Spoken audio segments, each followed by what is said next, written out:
अल्लाह जिसका चाहता है रिज़्क फराख कर देता है और जिसका चाहता है तंग कर देता है।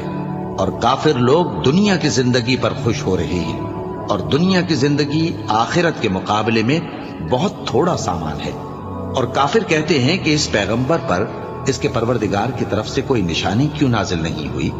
कह दो कि अल्लाह जिसे चाहता है गुमराह करता है और जो उसकी तरफ रुजू होता है उसको अपनी तरफ का रास्ता दिखाता है, यानी उनको जो ईमान लाते और जिनके दिल अल्लाह की याद से आराम पाते हैं उनको। और सुन रखो कि अल्लाह की याद से ही दिल